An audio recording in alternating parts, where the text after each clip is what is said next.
Hello, আসসালামু আলাইকুম। কী খবর সবার? কেমন আছো? আজকে ছিল আমার ব্যাংককে ডে 2। আর এই হলাম আমি।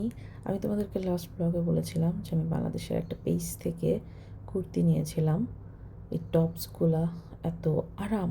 আমি ইনশাল্লাহ সুন তোমাদেরকে রিভিউ দিব। আমি ২ টা নিয়েছিলাম। একটা তো পরেই ফেললাম, আরেকটা পরবো, দেন রিভিউ দিব। তো আজকে আমাদের গন্তব্য ছিল আমরা সাফারি পার্কে যাব, সাথে মেরিন পার্ক আছে। তো আমরা ওগুলো আজকে ভিজিট করবো, সারাদিনের ট্যুর। তো সকালেই জাস্ট হালকা ফুলকা ব্রেকফাস্ট করে বের হয়ে গেলাম। সাফারি পার্কটা শহরের একদম বাহিরে, যে কারণে মনে করো ওইখানে যাওয়ার উদ্দেশ্যে শহরের এক সাইড পুরাটাই আমাদের ঘোরা হয়ে গেল। এই তো পৌঁছে গেলাম সাফারি পার্কে। তো আমরা প্রথমে ঢুকবো মেরিন পার্কে, কারণ আমাদের একটা প্ল্যান ছিল আমরা ডলফিন শো দেখবো। আর অনেকগুলো শো হয় অ্যাকচুয়ালি ওখানে, বিভিন্ন রকমের অ্যানিমেলদের ফিডিং শো। তুমি চাইলে বাঘ, ভাল্লুক, সিংহ এদেরকে খাওয়াইতে পারবা। ওগুলোর আলাদা আলাদা শো হয়। সো আমার ওগুলোতে তেমন একটা ইন্টারেস্ট ছিল না। তো আমি একটা কি 2টা ফিডিং শো নিতে চাইছি, আমার ছেলেকে দিয়ে খাওয়াবো, আর হলো ডলফিন শো দেখবো। তো ডলফিন শোয়ে আমাদের অ্যাপয়েন্টমেন্ট ছিল, ওখানে যেটা টাইম দেওয়া ছিল ওটা ছিল 1:45, মানে 2টা বাজলে শুরু হবে। তো এর আগে আমরা ম্যারিন পার্কের যা যতটুক ঘোরা যায়, যতটুক কি সবটাই ঘুরে ফেলেছি। যদিও আমার ছেলে এখনও অ্যানিম্যাল তেমন কিছু বোঝে না, জাস্ট ওকে চেনানোর উদ্দেশ্যে নেওয়া। এবার দেখো এখানের ঢোকার পথটা, এন্ট্রান্সটা এত সুন্দর, মনে হচ্ছে যেন আমি কোনো প্রাসাদের ভিতর দিয়ে ঢুকছি। জায়গাটা অ্যাকচুয়ালি খুব সুন্দর, ওরা খুব ওয়েল মেনটেন করে রেখেছে। জায়গায় জায়গায় বিভিন্ন রকমের মূর্তি, পাথর, বিভিন্ন রকমের ভাস্কর্য, হাতি ঘোড়া পালকি যা লাগাইছে সবই সুন্দর ছিল। অসুন্দর বলার কোনো সুযোগ নাই। যদিও আমার এই বাঘ ভাল্লুক দেখার কোনো ইচ্ছে ছিল না, ছেলেকে দেখাবো এই উদ্দেশ্যে যাওয়া, কিন্তু ঢুকতেই এত সুন্দর পথ দেখে আমার ইন্টারেস্ট মনে করো আরও বেড়ে গেল যে হয়তো ভিতরে আরও সুন্দর কিছু হবে, আরও সুন্দর কিছু থাকবে।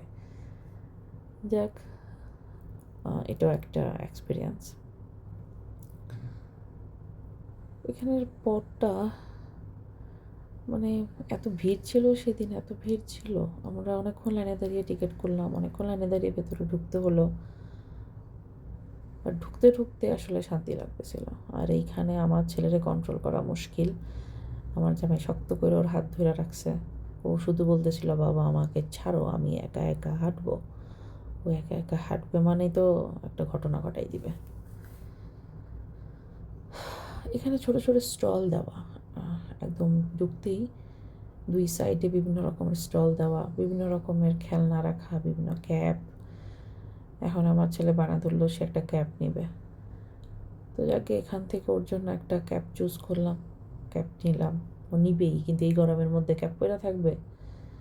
2 মিনিটের মাথায় খুলে ফেলছে ক্যাপ। গরম মা গরম, ঘাম ঘাম।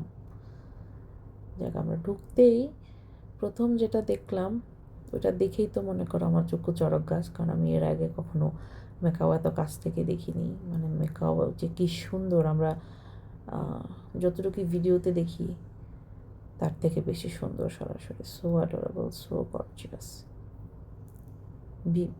অন্যরকম সুন্দর, এত কালারফুল, এত সুন্দর।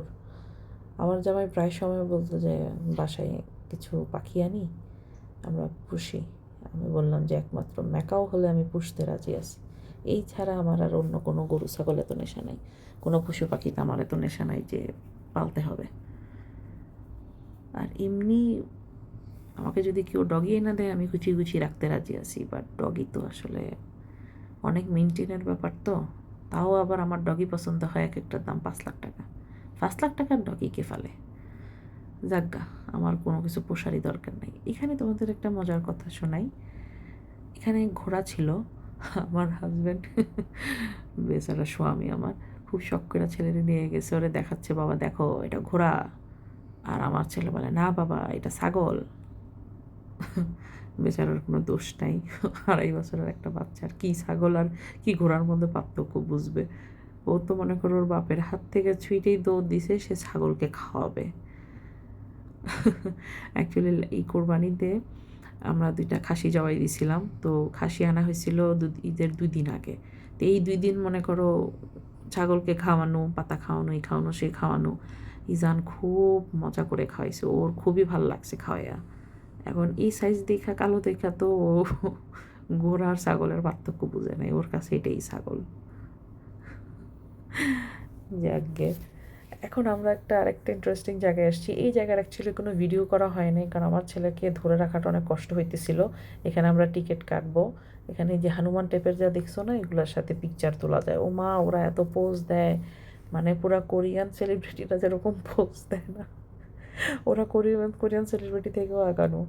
এত সুন্দর সুন্দর পোস্ট দিচ্ছিল, আমি কি ওদেরকে দেখবো না, ওদের সাথে ছবি তুলবো, আমি বুঝতেছিলাম না। অনেকগুলো ছবি তোলা হয়েছে, আমি শেয়ার করবো ইনশাল্লাহ পরে, কিন্তু কোনো ভিডিও করা হয় নাই, কারণ আমার ছেলেরে ধরতে গেলে ভিডিও করা পসিবল না।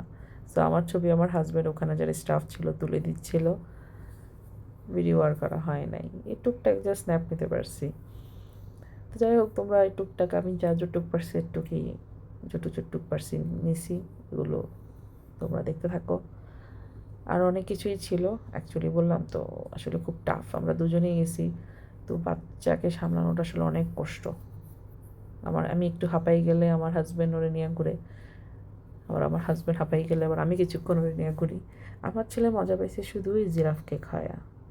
তো এখানে আমরা এই ফিডিং শোটাতে গেলাম, অনেক মানুষ ছিল খাওয়াচ্ছে। তো আমার ছেলে তো ছোট, ওর কোনো টিকিট লাগেনি, আমরা দুজনের জন্য টিকিট কেটেছিলাম।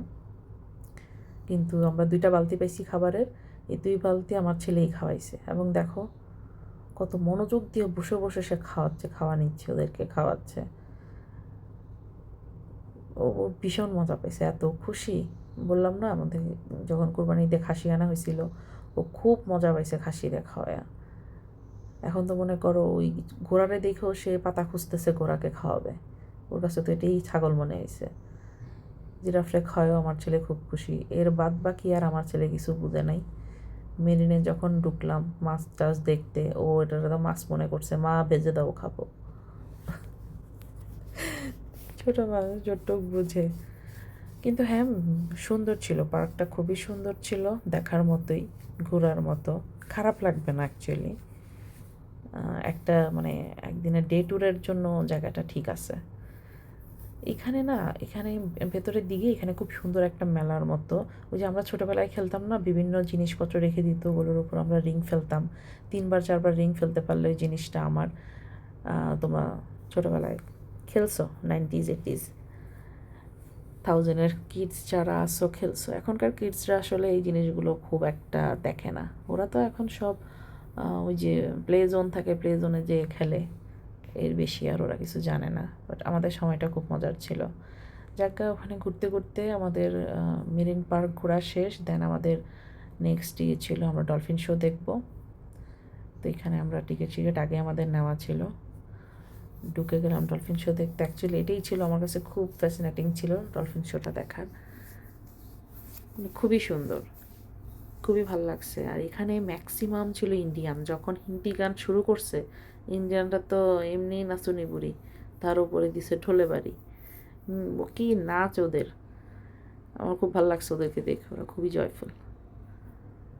এই তো এখানে প্রত্যেকটা ডলফিনের আলাদা আলাদা কোচ, ওরা ওদেরকে ইনস্ট্রাক্ট দিচ্ছে যে এভাবে এভাবে করো। ডলফিনরা কীভাবে যেন কথা বুঝে আল্লাহই জানে, এই জন্যই মনে হয় ওদেরকে সবচেয়ে বুদ্ধিমানী প্রাণী বলা হয়। যেভাবে যেভাবে বলে দিচ্ছিল ইনস্ট্রাক্টর, ও সেভাবে করছিল। বেলুনকে ধরা, বেলুন নিয়ে বল নিয়ে খেলা, খুবই মজার ছিল। আর এই খেলার কিছুই বুঝে নাই আমার ছেলে, ও বুঝেই না এখানে কিছু চলছে। ওর ইন্টারেস্ট ছিল, ওখানে অনেক গরম ছিল, আমরা একটা পাখা নিয়েছিলাম, আমার ছেলের মনোযোগ ছিল শুধু ওই পাখার মধ্যে। কত বলতেছি বাবা দেখো ডলফিন, ও বলে মা মাছ, ফিশ আমাকে ভেজে দাও। তো যাই দেখে মাছ মনে করে খায় ফেলাবে। এই তো এরপরে আমাদের পরের প্ল্যান ছিল আমরা মেরিন শেষ হলে সাফারি পার্কে যাব। বাট সাফারি পার্কে যেটা হলো, আমার ইচ্ছে ছিল ওখানে যে গাড়িগুলো পাওয়া যায় খাঁচার মতো থাকবে, আমরা ওর মধ্যে ঢুকে থাকবো, প্রাণী সব বাইরে ছাড়া, কিন্তু মানুষ খাঁচার মধ্যে। আমি অ্যাকচুয়ালি এই অ্যাডভেঞ্চারটা একটু করতে চাচ্ছিলাম। কিন্তু হলো না। আমার হাজব্যান্ড কোনোভাবেই ওই গাড়িতে উঠবে না, কারণ বাকবাল্লুক খ্যাক করলে যদি ওর ছেলে ভয় পায়। তো আমরাও এখানে আবার যার যার পার্সোনাল গাড়ি নিয়েই ঢোকা যায়। জায়গায় জায়গায় বিভিন্ন স্টাফ আছে, ইনস্ট্রাক্টররা আছে, সো হার্মফুল না। তো আমরা দেখলাম যে ওই ওদেরই যে সামদের গাড়ি, খাঁচার গাড়ি, এই গাড়ি আসলে কি ইউজই করে নাই, ওই যে দেখতেই পাচ্ছ সবাই যার যার পার্সোনাল যে গাড়ি নিয়ে এসছে ওই গাড়ি দিয়েই ঘুরছে। তো আমরা ওই গাড়ি দিয়ে আসলে আর কি ভিডিও করব। তো আমার মনে করার এত ভিডিও করার আগ্রহ জাগে নাই, ওই ছোট্ট হালকা ফুলকা স্ন্যাপ নিতে পারছি, নিয়েছি। বাট হ্যাঁ, সুন্দর। এটাও একটা ডে ট্যুরের মধ্যে পড়ে। যারা ব্যাংকক যাবা, বাচ্চা কাচ্চা থাকলে বা তোমরা পার্সোনালি যদি অ্যানিম্যাল পছন্দ করো, সাজানো গোছানো কিছু দেখতে চাও, যেতে পারো। সারাদিনের জন্য একটা ভালো ট্যুর হবে এটা। ভেতরেই খাবার জায়গা আছে, বিভিন্ন রকমের ফুড স্টল আছে। আমরা খাইছিলাম কিসে জানো, চাক্কা খাইয়া তো ভুলে গেছি কিসে খাইছিলাম। ওইখানে ঢোকার পর শত শত মানুষ খাচ্ছে, এত বড় জায়গা, এটা নাকি একটা রেস্টুরেন্ট, অথচ এখানে কয়েকশো মানুষ জায়গা হবে, এত বড় জায়গা। নামটা আমার একদমই মনে নেই। আর এছাড়াও বিভিন্ন রকমের শপ আছে। ও দেখো এখানে কী বলে, সিংহের অবস্থা দেখো, ওরা আমার চেয়েও আলসা। আমি ভাবছিলাম আমি মনে হয় খালি সুযোগ পেলে ঘুমাই বা শুয়ে থাকি, মানে শোয়ার জায়গা থাকতে বইসা থাকাটা আমার কাছে বোকামি। আমার চাইলসা ওরা। যাক, আমাদের সাফারি ওয়ার্ল্ড ঘোরা শেষ। দেন আমাদের বিকালের পরের প্ল্যানিং ছিল আমরা যে কোনো একটা মলে যাব। তো কাছাকাছি ছিল সেন্ট্রাল ওয়ার্ল্ড, তো সেন্ট্রাল ওয়ার্ল্ডে চলে আসলাম। আমার অ্যাকচুয়ালি একটা টোট ব্যাগ কেনার ইচ্ছে ছিল, তো ভাবলাম যে একটু ঢো মারি, কোচে যাব বা মাইকেল কোর্সে যাব, যেখানেই পছন্দ হয় একটা ব্যাগ নিয়ে নেব। কিন্তু পছন্দ মতো আমি পাচ্ছিলাম না। যাই হোক, আমরা মেয়েরা যারা আছি শপিং করতে তো এমনি আমাদের ভাল লাগে, দেখতেই ভাল লাগে। বাট ব্যাংককে গেলে অবশ্যই তোমরা, মানে যারা ব্যাংককে যাবা 2 দিন 3 দিন যাই থাকো, চেষ্টা করবা মলগুলা ঘোরার। প্রত্যেকটা মল সুন্দর, একটার থেকে একটা। এখানে আমার এই একটা ব্যাগ একটু ভাল লাগছে, আরেকটা ব্যাগ ভাল লাগছিল, আমি ওইটার ভিডিও করছিলাম। ওই ব্যাগটা আমার খুব ভাল লাগছে, কিন্তু প্রাইস অনেক বেশি পড়তেছিল, তাই ওইটা নিলাম না। এই ব্যাগটাও খুব ভাল লাগছে, কিন্তু এই ব্যাগটার থেকে আমি সাইজটা আর একটু বড় যাচ্ছিলাম। ওদের এখানে সাইজ এটাই, মিডিয়াম, আর একটা পিচ্ছি গুট্টু, তো আমার তো এটা হবে না।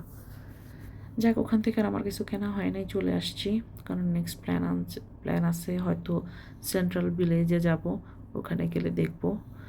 এই সারাদিন হাইটা ফাইটা গরমের মধ্যে আমার মাথা ব্যথা হয়ে অবস্থা খারাপ। পরে আমার হাজব্যান্ড অফার করলো, তুমি চাইলে একটা ফুট মাসাজ নিতে পারো, ব্যাক অ্যান্ড হেড মাসাজ নিতে পারো। দেন রাত্রে আমাদের ডিনার শেষ করলাম 10টার মধ্যে। তারপর আমরা 10টার দিকে যেয়ে এই নেচারে ঢুকলাম। এটার অ্যাম্বিয়েন্সটা এত সুন্দর, এত শান্তি, আমি যতটুক পারছি নিছি। দেখো ভীষণ সুন্দর, মানে ঢুকলেই তোমার আরাম আরাম ফিল হওয়া শুরু হবে ম্যাসাজ করার আগেই। যাক, আমার হাজব্যান্ড শুধু ফুট মাসাজ নিছে, আমি ফুট মাসাজ নিছি, ব্যাক মাসাজ নিছি, তারপরে কি নিলাম, হেড মাসাজ নিছি। খুবই আরাম। আমার তো মনে করো একবারই লোভ লেগে গেছে। ওই দেখো আমি মাসাজ নিচ্ছি, আমার ছেলে আমার উপরে। যাক, ইনশাল্লাহ নেক্সট আর অন্য ব্লগ নিয়ে ইনশাল্লাহ অবশ্যই আসবো। Bye bye.